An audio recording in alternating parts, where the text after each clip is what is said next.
রাজ্য জুড়ে আজ সোমবার থেকে আনুষ্ঠানিকভাবে চালু হলো আসাম সরকারের নতুন রেশন প্রকল্প। গুয়াহাটিতে মুখ্যমন্ত্রী ডক্টর হিমন্ত বিশ্ব শর্মা, মন্ত্রী কৌশিক রায় এবং অন্যান্য শীর্ষ কর্মকর্তাদের উপস্থিতিতে ভার্চুয়ালি এই প্রকল্পের শুভ সূচনা হয়। শিলচরের রংপুর এলাকার করাতি গ্রামে কাছাড় জেলা প্রশাসনের উদ্যোগে এই প্রকল্পের স্থানীয় উদ্বোধন অনুষ্ঠান অনুষ্ঠিত হয়েছে।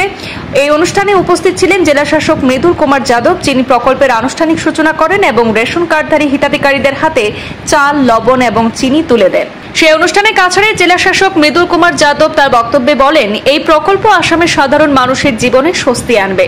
এখন থেকে ন্যায্য মূল্যের দোকানে সুলভ দামে এই তিনটি সামগ্রী পাওয়া যাবে। এটি মুখ্যমন্ত্রীর জনমুখী ভাবনা থেকে উদ্ভূত এক অত্যন্ত গুরুত্বপূর্ণ উদ্যোগ।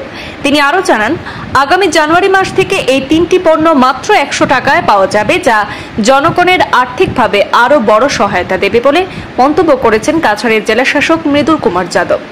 আমার অতিথিসকল আৰু আমাৰ ৰেচন দোকান সুলভ মূল্যৰ দোকানীসকল আৰু আজি আমাৰ কাৰণে অসমৰ ৰাইজৰ কাৰণে এখন আনন্দৰ দিন, এখন ঐতিহাসিক দিন।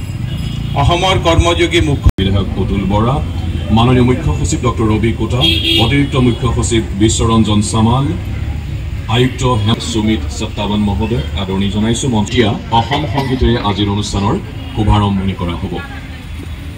মাননীয় মন্ত্ৰী শ্ৰী ৰূপেশ গোৱালা ডাঙৰীয়া, আমাৰ ইয়াতে উপস্থিত বিধায়ক অতুল বৰা ডাঙৰীয়া, বিধায়ক শ্ৰী সিদ্ধাৰ্থ ভট্টাচাৰ্য ডাঙৰীয়া, বিধায়ক শ্ৰী ৰমেন্দ্ৰনাথ, মেয়ৰ শ্ৰী মৃগেন চৰণীয়া ডাঙৰীয়া, মুখ্য সচিব শ্ৰী বিশ্বৰঞ্জন সামাল ডাঙৰীয়া, শ্ৰীযুত ৰূপেশ গোৱালা মহোদয়, গুৱাহাটী লোকসভা সমষ্টিৰ বিজুলী কলিতা মেধি মহোদয়,